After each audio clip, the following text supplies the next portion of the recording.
Hey guys, so today we're reading Deuteronomy Chapter 3, and today's verse of the day is John 16 verse 13.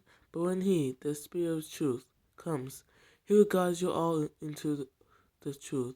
He will not speak His own. He will speak what He only hears, and He will tell you what is yet to come. Amen. So today we're reading Deuteronomy Chapter 3. Deuteronomy Chapter 3.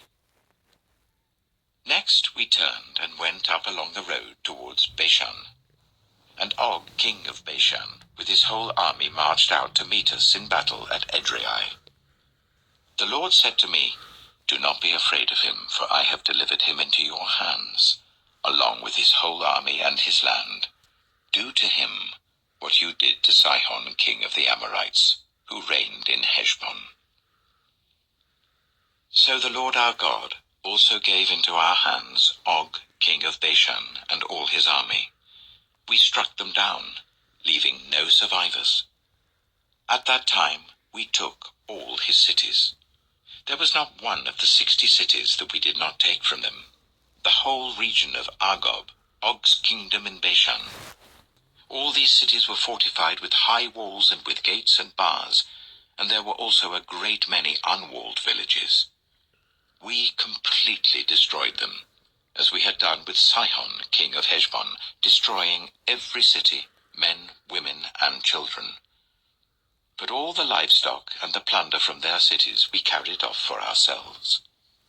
So at that time we took from these 2 kings of the Amorites the territory east of the Jordan, from the Arnon Gorge as far as Mount Hermon. Hermon is called Sirion by the Sidonians.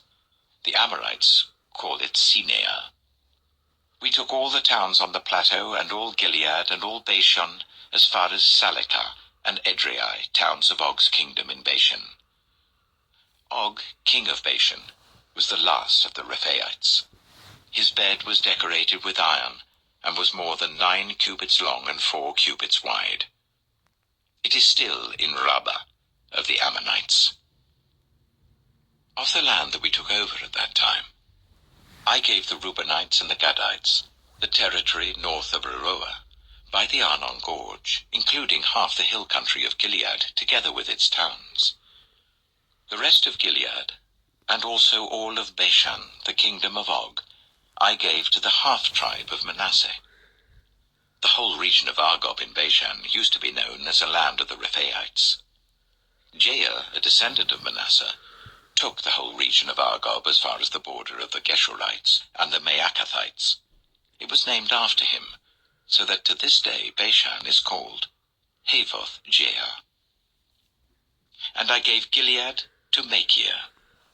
But to the Reubenites and the Gadites I gave the territory extending from Gilead down to the Arnon Gorge, the middle of the gorge being the border, and out to the river Jabbok, which is the border of the Ammonites.